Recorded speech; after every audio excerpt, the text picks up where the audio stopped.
Vámonos. Es una entrevista con Nancy porque ella lo merece, como todas y todos ustedes.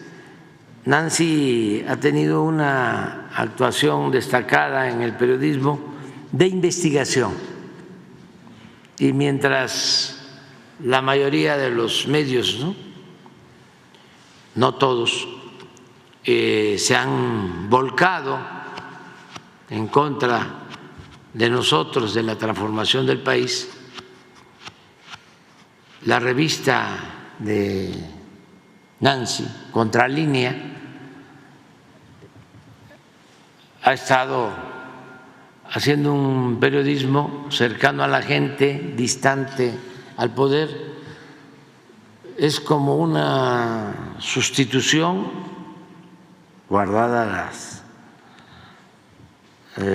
las proporciones y a la luz de los nuevos acontecimientos, una sustitución de lo que era antes el proceso, que ahora se volvió una revista lamentablemente amarillista y de derecha, muy conservadora, que le sirve al bloque reaccionario del país. No tiene nada que ver con lo que llevó a cabo don Julio Scherer y otros periodistas extraordinarios,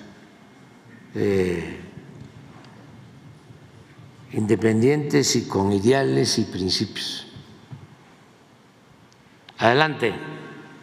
Buenos días, presidente. Gracias por la oportunidad. Buenos días a todas y a todos. Nancy Flores, de la revista Contralínea.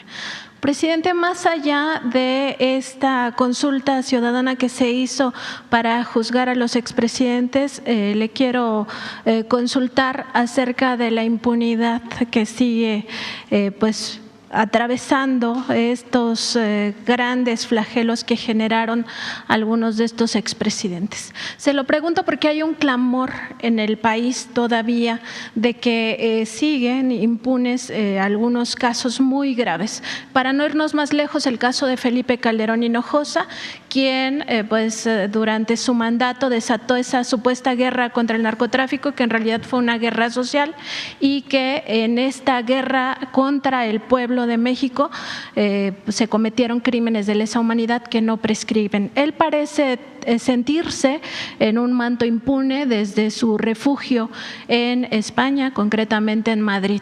El caso de Vicente Fox está muy documentado en la Secretaría de la Función Pública, por ejemplo, en la remodelación de las cabañas de Los Pinos, donde contrató incluso a su amigo Humberto Artigas.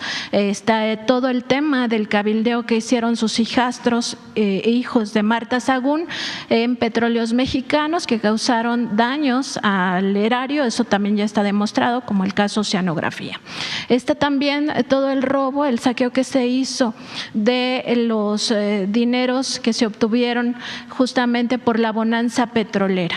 Y está el caso de Enrique Peña Nieto, que ya fue incluso judicializado, o bueno, ya se presentó esta denuncia ante la Fiscalía General de la República. No sabemos en qué situación se encuentra, pero se trata de esta relación que tuvo el expresidente Peña con el empresario sinaloense Eustaquio de Nicolás, quien además está en un arresto domiciliario en estos beneficios que dan los del Poder Judicial a los presuntos delincuentes de cuello blanco. El empresario está acusado de evasión de impuestos, de fraude y también está acusado de lavado de dinero. A pesar de eso está en este arresto domiciliario, y en este caso el empresario movió tan solo en 2013 300,000 millones de pesos, para dimensionar de qué estamos hablando, y transfirió dinero directamente a las cuentas de los hermanos del propio expresidente y de su madre. Como le decía, esto ya se sabe que se presentó a la Fiscalía General de la República República, pero no sabemos en qué situación se encuentra. Presidente, esto evidentemente tiene que ver con justicia. No son actos políticos, no son actos de venganza, y viene un periodo en el cual se renueva el Poder Judicial de la Federación. Si esta reforma abriría una oportunidad para que sean juzgados estos delitos, nadie los está inventando, estos crímenes se cometieron en esos sexenios, si se abre la oportunidad para pues que el pueblo de México por fin obtenga justicia en su propio país y no tenga que ir a instancias internacionales. Bueno, Nancy, yo fui muy claro desde que tomé posición. En el discurso de toma de posición hablé de que teníamos que optar entre meter a la cárcel a muchos que habían cometido actos de corrupción, empezando por expresidentes, o pensar en el futuro, darle vuelta a la página y demostrar que era posible acabar con la corrupción, que si optábamos, y esa es mi opinión, por la persecución, por los actos espectaculares, como lo hizo Salinas, que llega y mete a la cárcel a un líder petrolero y a un empresario, y todo el mundo aplaudirle, ¿no? Y luego él termina entregando a amigos cercanos bienes del pueblo, de la nación.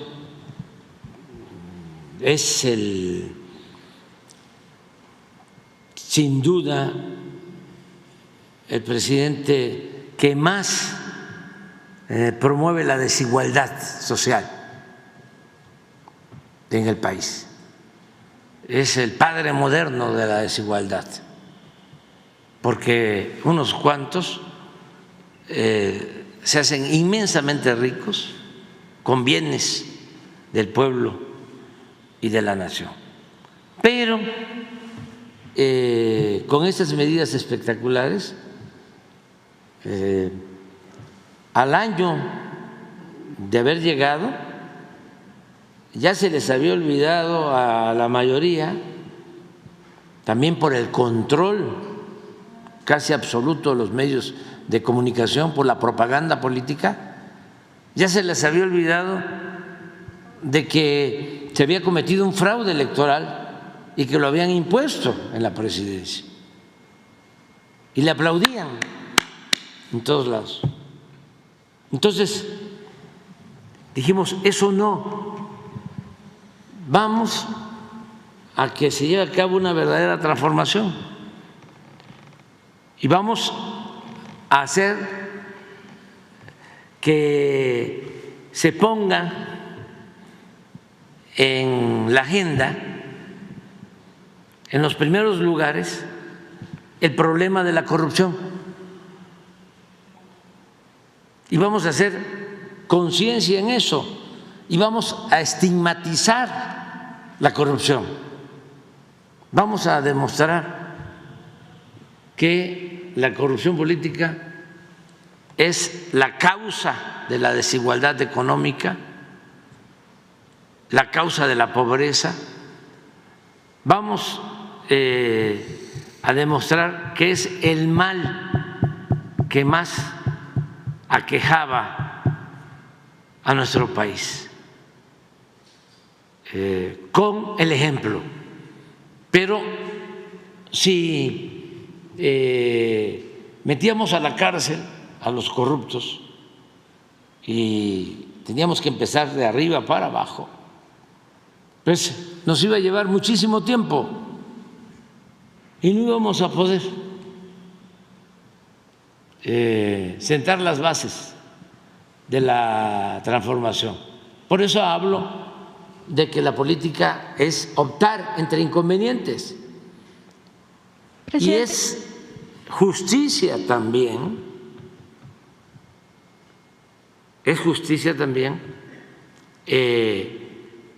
la no repetición. O sea, así como es justicia meter a la cárcel a un corrupto, también es justicia el prevenir para que no se repitan atracos, latrocinios, actos de corrupción que dañan a la sociedad, que dañan al pueblo. Entonces, esa fue mi postura, eso es lo que hemos hecho. No hemos presentado ninguna denuncia en contra de los expresidentes. Pero como sabía, porque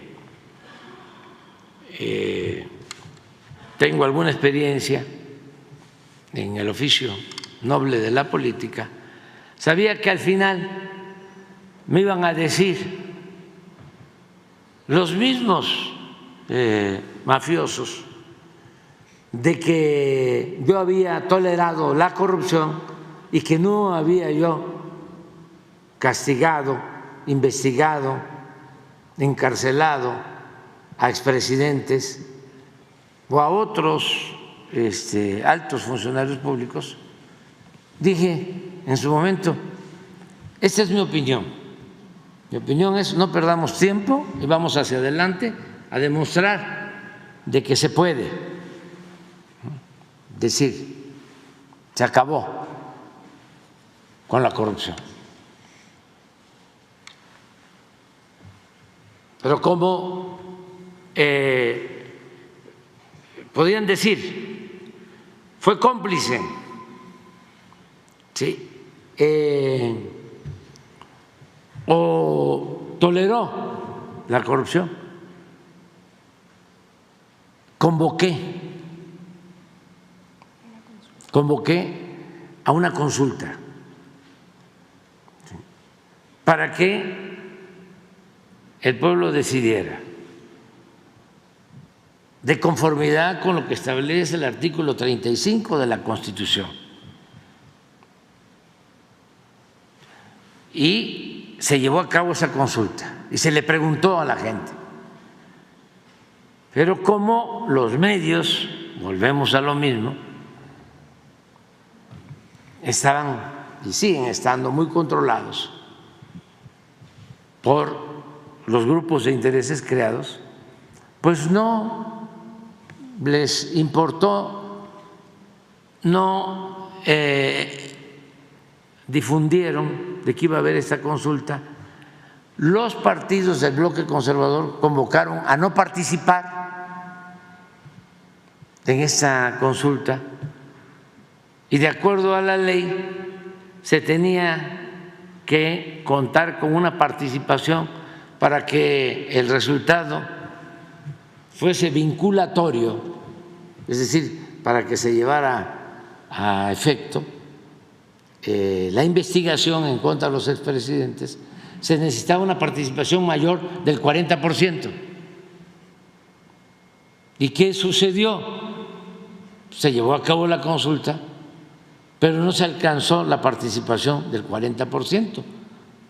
Sí es importante decir que la mayoría de los que participaron pidió que se iniciaran procesos en contra de los expresidentes.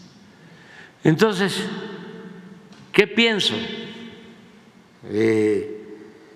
Que lo que hemos hecho entre todos de no tolerar la corrupción, de denunciarla, porque antes, y eso es muy importante, antes no solo se fomentaba, sino se toleraba y se veía como una cuestión normal.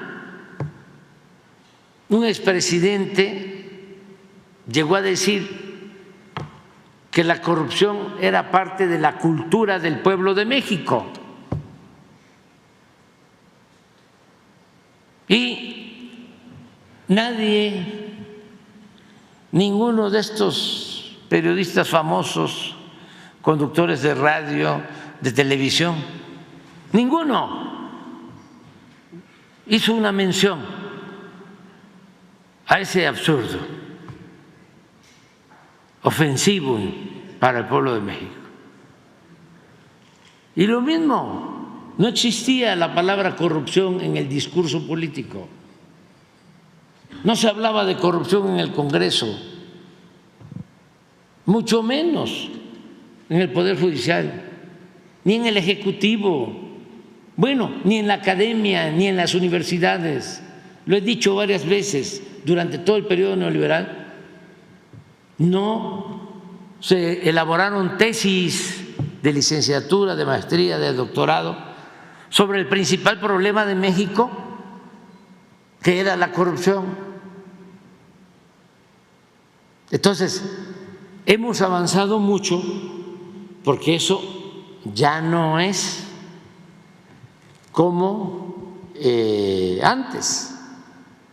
Ya esa tolerancia a la corrupción, el aplaudir a los corruptos, el que se dedicaran a robar y no perdieran ni siquiera su respetabilidad, ya eso ya no existe. Ahora la gente denuncia y ahí están los resultados electorales. ¿Por qué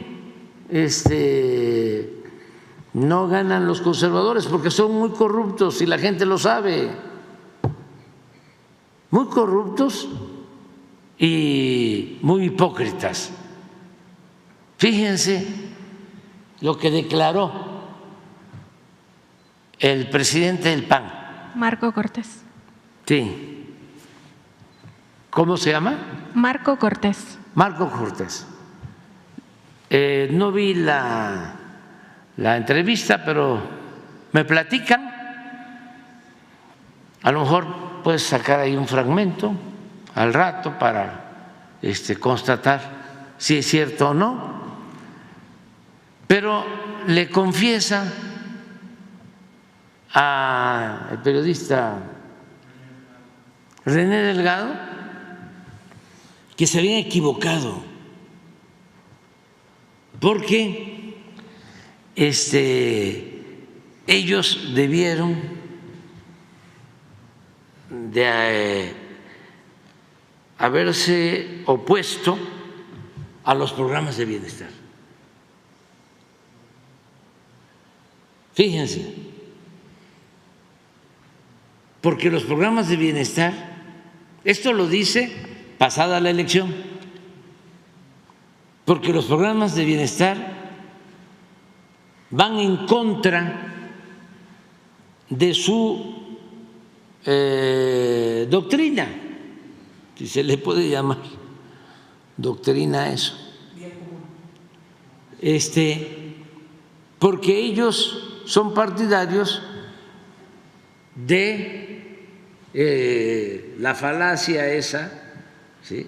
Engaña bobos, que crearon en el periodo neoliberal, de que en vez de entregar un pez había que enseñar a pescar, como si fuese una cosa ¿no?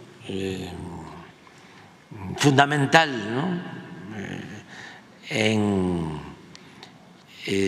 la concepción de la sociología, de la política, de la filosofía, de la antropología, ¿no? Qué barbaridad, qué gran frase, ¿no? Atribuida a los pensadores asiáticos. En vez de dar un pescado, enseña a pescar, o en vez de enseña a pescar en vez de entregar un pez.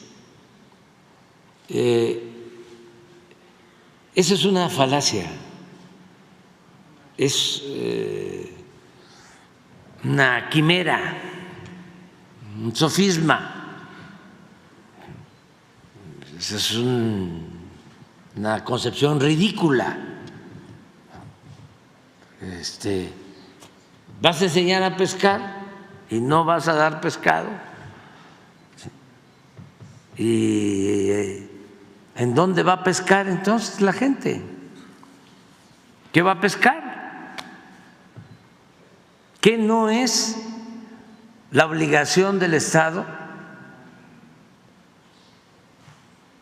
conseguir la felicidad del pueblo? El Estado puede incumplir con su responsabilidad social. Pero aparte de ser un absurdo, este planteamiento que lo repitieron en el periodo neoliberal muchísimo, claro, no lo aplicaban en el caso de los banqueros.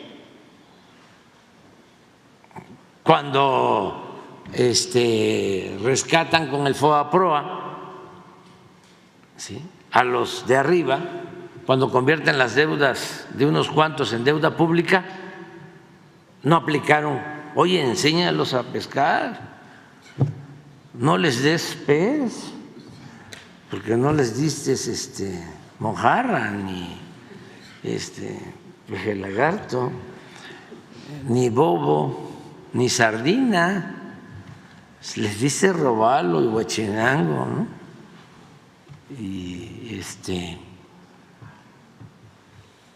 lo mejor, de lo mejor. Pero bueno, no es eso solo, es la hipocresía. O sea, que no la candidata, para engañar al pueblo, firmó que iban a mantener los programas de bienestar. Y firmó con sangre, además. Sí, como lo hizo, ¿no? Firma. Entonces, son unos mentirosos, hipócritas. Nada más que cometen un error garrafal. Piensan que el pueblo es tonto. Piensan que la gente no se da cuenta y que pueden ellos manipular, como era antes, ¿no?, que podían engañar. Ya no. Entonces, es muy importante lo que se está haciendo de demostrar el daño que causa la corrupción y cómo, si no hay corrupción, el presupuesto permite ayudar a muchas gentes y ahora millones de mexicanos están muy conscientes de que no debe de permitirse nunca más la corrupción, que se tiene que terminar de desterrar la corrupción del país. Entonces, eso fue lo que sucedió. Si hay una modificación legal, ¿sí?, también entiendo, no soy abogado, que no podría aplicarse en términos retroactivos, aunque también cuando se trata de crímenes de lesa humanidad, sí podría retroactivamente aplicarse cualquier ley y se podría llevar a cabo cualquier proceso en contra de quienes llevaron a cabo esos crímenes. Pero eso va a corresponder ya a los que vengan después, adelante. Yo soy partidario de que sigamos limpiando de corrupción al país, que ese es el camino, que eso nos fortalece moralmente, le da autoridad a los gobernantes y, por si fuese poco, se liberan muchos fondos para el desarrollo. Lo que va, cuando hay corrupción, a unas cuantas manos, ¿sí?, lo que se acumula en unas cuantas personas, si no hay corrupción, se distribuye entre todos y alcanza a todos y permite mejorar las condiciones de vida y las condiciones de trabajo. Presidente, en otro tema, usted ha revelado aquí en la conferencia matutina y también ha ventilado algunos casos pues de diferencias o incluso traiciones en su gabinete y en otras instituciones. Está el caso, por ejemplo, del exfiscal del caso Ayotzinapa, que se ventiló aquí, el caso de los ministros propuestos por su administración, Juan Luis González Alcántara Carrancá y Margarita Ríos Farjat, que traicionan al movimiento de la Cuarta Transformación, o por lo menos a esa voluntad de ir limpiando la Suprema Corte, se alían con la derecha, con el conservadurismo al interior de la Suprema Corte, particularmente con su presidenta Norma Piña. Están también los casos de los dos primeros secretarios de Hacienda que incluso estuvieron boicoteando acciones de su gobierno, y también el caso de funcionarios corruptos que desviaron 6,000 millones de pesos de Segalmex. Todos estos casos se han revelado en esta conferencia. Preguntarle, presidente, además también los casos de corrupción en aduanas, preguntarle si hay traiciones más graves que haya detectado usted, cuáles serían estas y también cómo se puede lograr que esto no se repita. Y esto también trasladado al Poder Legislativo, porque ahí pues muchos llegan, digamos, con la investidura de izquierda, apoyados por partidos de izquierda, por gente que cree en ellos, y al final traicionan y se van a la derecha, al bloque conservador. Entonces, eso, presidente, si se han detectado Yo casos creo que he padecido poco de traiciones, o las traiciones que hemos enfrentado no han tenido efectos nocivos. Hemos logrado revertir el daño de esas traiciones, y en la política y en procesos de transformación siempre tiene uno que enfrentar a quienes se olvidan de los principios, quienes no le tienen amor al pueblo, quienes son oportunistas, convenencieros, solo los mueve la ambición al poder y al dinero. No se vive en una sociedad perfecta, más cuando durante 36 años impusieron un modelo que tenía como objetivo principal lo material, el triunfar a toda costa, sin escrúpulos morales de ninguna índole. Por ejemplo, en el caso del gobierno, no estaba el gobierno hecho para servirle al pueblo. El gobierno era un facilitador para el saqueo, para el robo. Y así actuaban muchos funcionarios. Y se veía, regreso a lo mismo, como algo normal. Y en la academia, en las universidades, lo mismo. Se dejó de hablar de la justicia social. Se dejó de lado porque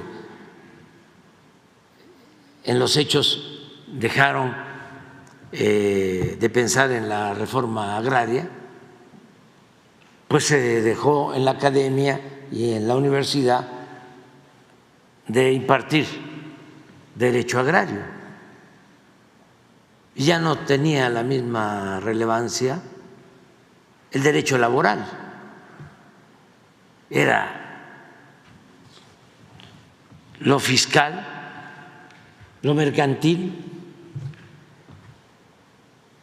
lo penal, una época en donde los abogados penalistas eran como las grandes figuras de la vida pública, los más famosos. Siempre lo he dicho aquí, los trajes más elegantes, las joyas, los carros más elegantes, tenían hasta anuncios. Me acuerdo de uno que decía, no tengo ningún cliente en la cárcel, y se dedicaba a defender a corruptos, famosos.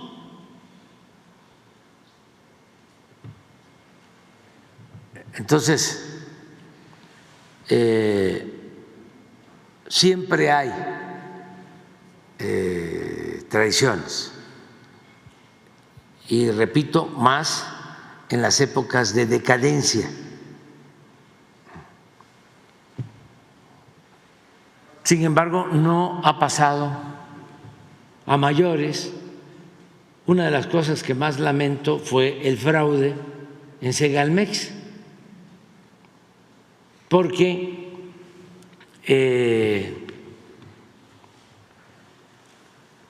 era una nueva dependencia para apoyar a los productores del campo, muy parecida, ¿sí?, a Conasupo de los viejos tiempos, desde luego buscando que no siguiera esos pasos de corrupción de Conasupo, pero con el propósito de ayudar a los productores. Entonces, en sus tiempos Conasupo fue muy combatida, ¿sí?, por los caciques, por los acaparadores, los coyotes, porque jugaba un papel de adquirir las cosechas. El general Cárdenas creó los precios de garantía para los productos del campo y destruyeron por la corrupción a Conasupo. Pero no quiere decir que esa función no sea importante para apoyar a los productores. Entonces creamos esta dependencia Segalmex, y por descuido, mala suerte, se corrompen funcionarios, y lo lamenté mucho. Claro, están en la cárcel los responsables y no hay impunidad para nadie. Yo diría que esa es la mancha que me llevo, aún cuando enfrentamos esa corrupción sin tolerancia de ningún tipo. Se recuperó el dinero, también eso se tiene que informar. Antes de que yo me vaya, va a venir aquí a informar sobre eso el secretario de la Función Pública. Pero es un caso aislado.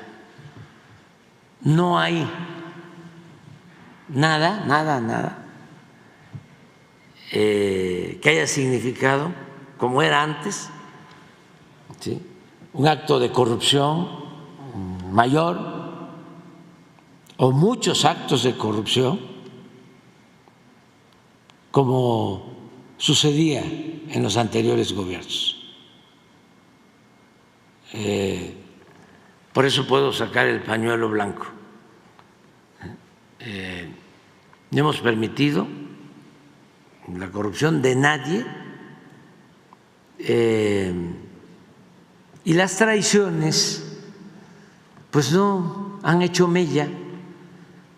En el caso de Hacienda, pues traían una política apegada al Fondo Monetario Internacional, al Banco Mundial. Recuerden ustedes que durante todo el periodo neoliberal, desde 1983 hasta el 2018, México no elaboraba con apego a nuestra realidad un plan de desarrollo.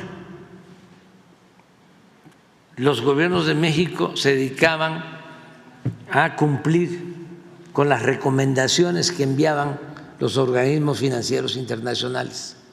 Ellos ponían la agenda. ¿De dónde surge lo de las reformas estructurales? Antes las cartas de intención, luego las reformas estructurales, pues de los organismos financieros internacionales, y no solo se aplicaban en México, se aplicaban en todo el mundo. Reforma laboral, reforma fiscal, reforma educativa, reforma energética. Era en México y en Argentina y en España y en cualquier país. Era el mismo guión, la misma agenda. Entonces, por primera vez en 40 años, nosotros tenemos un plan de desarrollo propio, en donde en la agenda lo que está en primer lugar es el combate a la corrupción, en segundo lugar la justicia, en tercer lugar la austeridad republicana, en cuarto lugar detener la privatización, defender los bienes del pueblo de México, de la nación, no permitir que nos saqueen como lo hicieron durante todo el periodo neoliberal. Y es nuestra agenda y ha tenido buenos resultados, pero los que venían, no es poca cosa, una influencia de 36 años. Siempre comparo lo que sucedió cuando el Porfiriato, fueron 34 años y no pudo la revolución, que fue profunda, acabar con todas las prácticas porfiristas, sobre todo en el terreno político. Se avanzó en lo económico, se avanzó en lo social, pero en lo político no. ¿Quién creó lo del tapado? Porfirio Díaz. ¿Y hasta cuándo se mantuvo el tapado? Pues hasta después de la revolución. Casi todos los presidentes posrevolucionarios fueron destapados por el presidente en turno. Pero ¿dónde surge esta práctica? En el Porfiriato. Y la revolución no pudo quitar esta práctica. El dedazo, ¿de dónde surge? Del Porfiriato.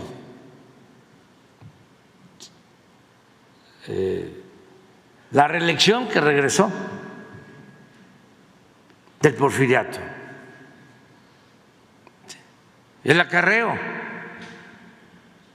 del Porfiriato, el de la simulación que se mantuvo después de la revolución del Porfiriato, de respetar la Constitución en la forma para violarla en el fondo. 3 poderes, sí, eso lo creó Porfirio Díaz.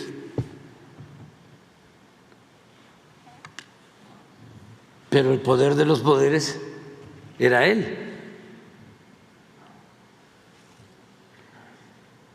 No había división ni equilibrio entre los poderes. Es hasta ahora. ¿Ustedes creen que en el sexenio anterior al nuestro se rebelaban los ministros? No, porque yo llegué aquí para transformar y no quise hacer ningún tipo de enjuagues políticos, no quise ninguna componenda, porque lo que el país requiere es cambios, es transformación. No me afectó tampoco el que en efecto presenté la terna para que entraran ministros y se volvieron ahí traidores, mejor dicho, traidorzuelos, que traidor es otra cosa. La traición a la patria pues se aplica y nunca se ha castigado a los expresidentes. Lo de los funcionarios pues es no un asunto de traición, sino a la patria, son traidorzuelos. Pero tampoco afectó, al contrario, ayudaron. Imagínense que uno de los que yo propuse, porque también comete unos errores, la perfección tiene que ver con el creador.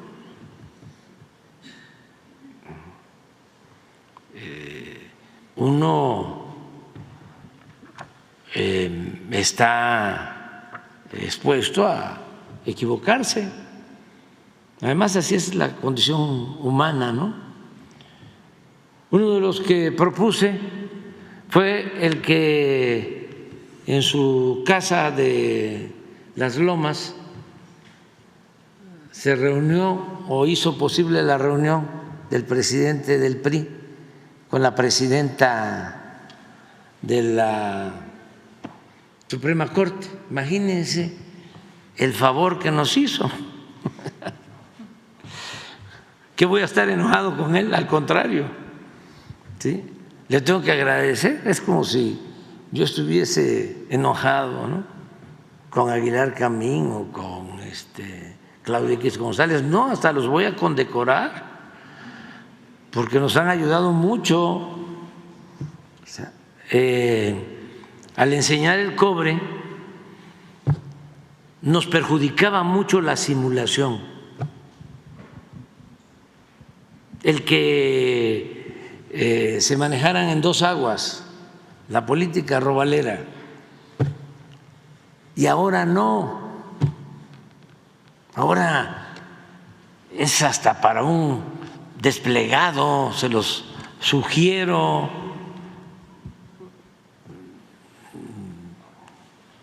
De abajo firmantes, hablando de que está mala su subrepresentación, ¿cómo le llaman?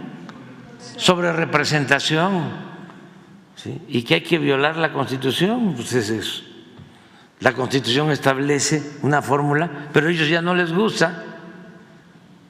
Entonces, ¿por qué no hacen un manifiesto y lo firman todos? Ya para terminar de quedarse como el rey va desnudo, despojarse ya de todo, ¿no? Entonces, no hay que preocuparse cuando hay traiciones, no hay que preocuparse cuando hay campañas de calumnia, esto para los jóvenes, no hay que preocuparse tanto cuando hay respuesta de los grupos privilegiados, incluso hay que estar muy consciente de que en esta tarea, en este proceso de transformación, se tienen que pagar cuotas de humillación. Pero lo más importante de todo, por lo que no debe uno de preocuparse y por lo que no debe pasar nada o no hay nada que temer, es que se está luchando por una causa justa. O sea, que no es en vano el que nos ataquen, porque se lucha por una causa justa. Malo sería que no se luchara por una causa justa. Entonces sí, nadie resiste. Si se busca transformar, hay que luchar por una causa justa, hay que estar pensando en el pueblo y hay que hacer de la vida pública una línea recta y poner por delante la honestidad. Y así no pasa nada. Absolutamente, se siente uno muy feliz, puede uno enfrentar cualquier desafío, cualquier adversidad. Entonces, tengo que decir que soy un afortunado porque no padecí de muchas traiciones y de las traiciones que padecí no causaron ningún daño al proceso de transformación. Ahora, también, hablando de traiciones, ¿saben ustedes quiénes no traicionan? Los pobres. O para decirlo más en lo general, el pueblo no traiciona. Por eso, si se quiere hacer política, si se quiere transformar, hay que estar pendiente, atendiendo, recogiendo los sentimientos del pueblo, porque ahí está la lealtad en el pueblo. En otros sectores, no. Suele pasar que en política los amigos son de mentira y los enemigos de verdad. Entonces, en el pueblo yo tengo esa experiencia. Quien siempre me ha sacado adelante ha sido el pueblo. Desde que empecé en la vida pública, quienes me sacaron adelante en Tabasco, los indígenas chontales, los más pobres. ¿Quién me sacó adelante cuando la ola azul y frente a todas las campañas en radio, sobre todo en televisión, cuando fui candidato a jefe de gobierno? El pueblo de Iztapalapa. ¿Quién me sacó adelante cuando me desaforaron? La mafia del poder, que se unieron todos, PRI, PAN, todos, para destituirme como jefe de gobierno. ¿Quién me sacó adelante? ¿Cuántos se movilizaron? Más de 1 millón de personas aquí en la ciudad. Y tuvieron que dar marcha atrás. El pueblo. ¿Me ayudaron los medios? Si acaso 1, 2. ¿Me ayudaron los de la radio? ¿Me ayudó Televisa? ¿Me ayudaron los empresarios? ¿Me ayudaron los intelectuales? ¿Me ayudó Aguilar Camín? ¿Me ayudó Krause? No, el pueblo. Y solo el pueblo puede salvar al pueblo. Y con el pueblo todo y sin el pueblo nada. Entonces, nada más hacia adelante, porque hay algunos que piensan que la política, a lo mejor antes, desde luego, era asunto de los políticos y se hacía en los cafés o desayunando, comiendo, cenando con políticos, en las fiestas de los políticos, en las relaciones públicas con los políticos, haciéndole la barba, actuando como lambiscones de políticos, cargándole el portafolio a los políticos. Ahí van, ¿no? Escalando, subiendo. Pues eso ya no. Para los jóvenes, ¿a quién tienen que ir a ver sin necesidad de hacerle la barba, sin lambisconear? Nada más tratándolos con respeto y si se puede queriendo al prójimo. ¿Quién es el soberano? ¿Quién manda? Pueblo, el pueblo. Esa es la política ahora. Entonces, no nos preocupemos por los politiqueros.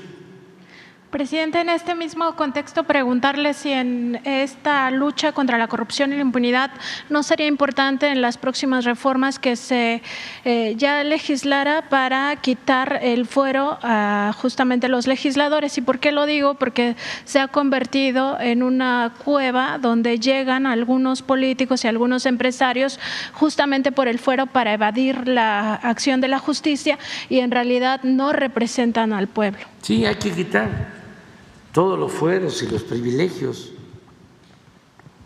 Eso se tiene que hacer en el caso de todos los servidores públicos y tiene que tener el mismo trato cualquier servidor público que el trato que se le da a un infractor, a un ciudadano.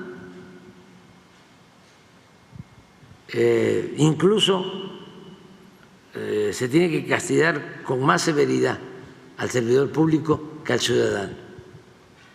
porque es una doble responsabilidad. Es el delito que él comete y el daño que causa a la sociedad.